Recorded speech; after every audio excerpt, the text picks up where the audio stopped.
महाकाय सूर्यकोटि समप्रभ निर्विघ्नं कुरु मे देव सर्वकार्येषु सर्वदा।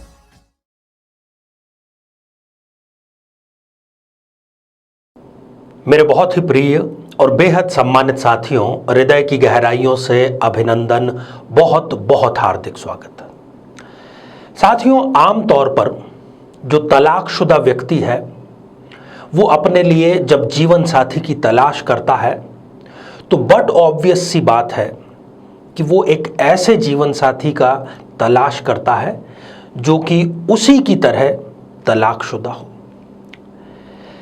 पर साथियों, चर्चा हमारी इन दिनों चल रही है विष कन्या योग पर, और आज हम जिस जन्म पत्रिका के बारे में, जिस योग के बारे में चर्चा करने जा रहे हैं उसमें विष कन्या योग के साथ ही साथ मंगली दोष भी निर्मित हो रहा है। कहने का अर्थ है एक ही जन्म पत्रिका में जब मंगली भी हो और साथ में विष कन्या योग का भी निर्माण हो रहा हो तो ऐसा जो जीवन साथी है उसका पहला विवाह ही या पहला प्रेम संबंध ही किसी ऐसे व्यक्ति से होता है जो पहले से शादीशुदा है या पहले से कहीं ना कहीं उसका प्रेम प्रसंग चल रहा है।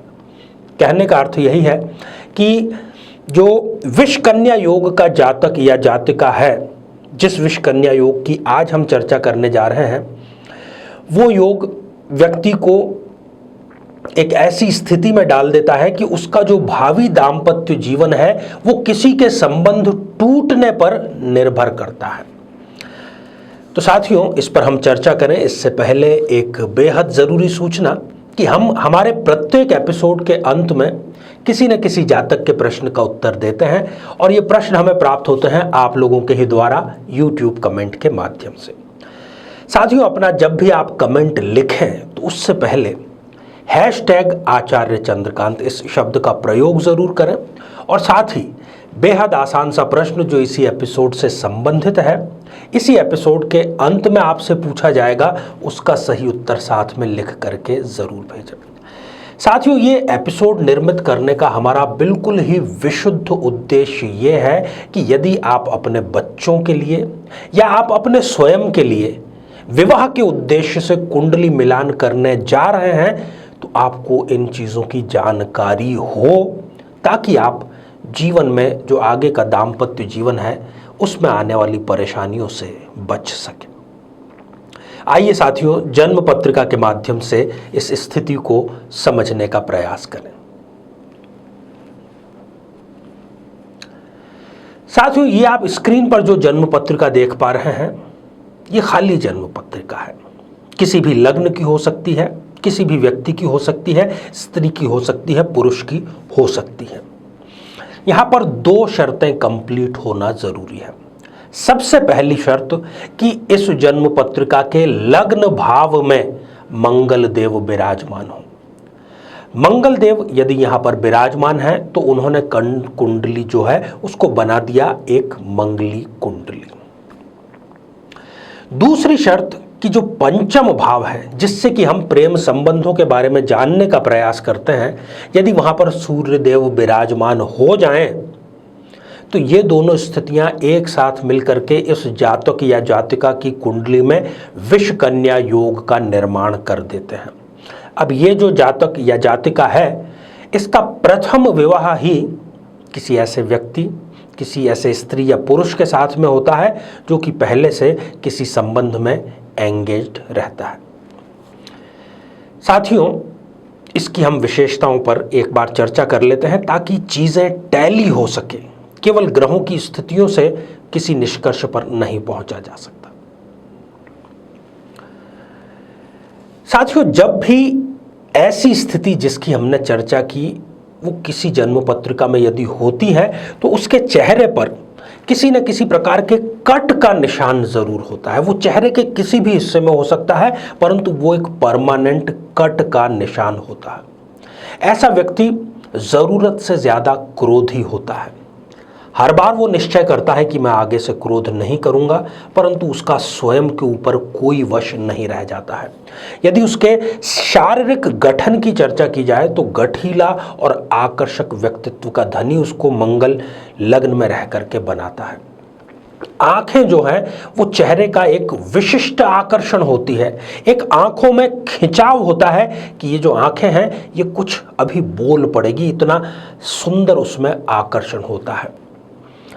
ऐसा जो व्यक्ति है, बदकिस्मती से जो पिता का साया है वो जल्दी ही इनके सर से उठ जाता है।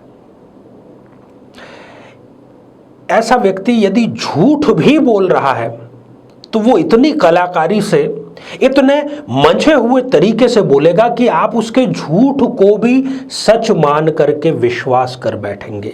घूमने फिरने का ऐसा व्यक्ति बहुत ज़्यादा शौकीन होता है। पंचम भाव में जब सूर्य किसी व्यक्ति को हो तो आचार्य वराह मिहिर ने यह कहा है कि असुतः धनवर्जितः त्रिकोण। अब इसको यदि आज के संदर्भ में लें तो ये व्यक्ति को, क्योंकि पंचम भाव संतान का भी भाव है और सूर्य देव वहां बैठ करके उसको संतान से वंचित रखने का या संतान देरी से प्रदान करने का कार्य भी करते हैं। बुद्धि जो है बहुत तीक्ष्ण होती है, परंतु वो उस तीक्ष्ण बुद्धि को गलत कार्यों में प्रयोग करते हैं। किसी को ठगने में ऐसे व्यक्ति को बहुत ही अंदरूनी प्रसन्नता, एक आनंद का उनको भाव उत्पन्न होता है।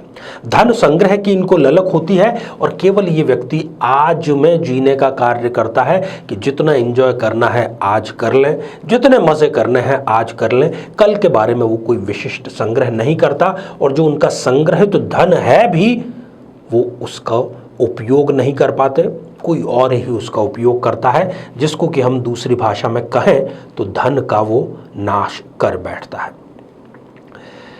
तो साथियों, कुंडली मिलान एक बहुत महत्वपूर्ण पहलू है। ज़्यादातर लोगों को इसका महत्व तब समझ में आता है जब उनका दाम्पत्य जीवन समाप्त हो जाता है। फिर वो आते हैं, अलग अलग लोगों के पास में जाते हैं, कहते हैं कि आचार्य जी अब हमारे लिए अब आप ही कोई उपाय बताइए ताकि हम तलाक से बच सकें। तो साथियों, ऐसी नौबत ना आए इसीलिए हम इस प्रकार के जागरूकता कार्यक्रम आप तक पहुंचाने का प्रयास करते हैं। तो आइए साथियों, अब हम बढ़ते हैं आज के हमारे कमेंट के चरण की ओर। आज हमने कमेंट शामिल किया है मनीषा वखारिया जी का, जो कि उन्होंने लिखा है नागपुर महाराष्ट्र से। मनीषा जी, आपने लिखा है कि बदकिस्मती से जो प्रथम विवाह है उससे आपका तलाक हो चुका है, दूसरा विवाह कब होगा? मनीषा जी, ज्योतिष में दूसरे विवाह का जो प्रश्न है वो हम नवम भाव से देखते हैं, अर्थात भाग्य भाव से। भाग्येश आपकी जन्म पत्रिका में मंगल है, जो कि जाकर के लाभ भाव में शनि के साथ में बैठे हैं। विवाह में ये देरी कराएंगे, द्वितीय विवाह आपका अवश्य होगा। और हाँ, यदि आप जल्दी से जल्दी द्वितीय विवाह करना चाहते हैं तो कुंडली जरूर मिलाएं और साथ ही ओम मम महाशूराय नमः इस मंत्र का जाप अवश्य करें। किसी भी मंगलवार से प्रारंभ करें, रोजाना 108 बार करें, सुबह या संध्या आप कभी भी इसका उच्चारण कर सकते हैं।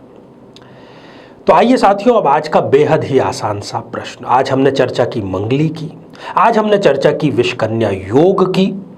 तो साथियों, आज हमने जब पंचम भाव की चर्चा की तो पंचम भाव में किस ग्रह के विराजमान होने की बात कही, उस ग्रह का नाम आपको लिख करके भेजना है। साथियों, आप सभी स्वस्थ, समृद्ध और शांतिपूर्वक जीवन व्यतीत करें। नमस्कार। जीवन में किसी समस्या का सामना कर रहे हैं, जैसे कि शादी में देरी होना, पति पत्नी में मनमुटाव या तलाक तक की नौबत आ जाना, संतान का प्राप्त न हो पाना, नौकरी या धन प्राप्ति में बाधा आना, जीवन के प्रत्येक क्षेत्र में किसी न किसी प्रकार की बाधा आना, तो आज ही अपनी जन्म पत्रिका का संपूर्ण विश्लेषण करवाएं और पाएं समस्या से सदैव के लिए मुक्ति।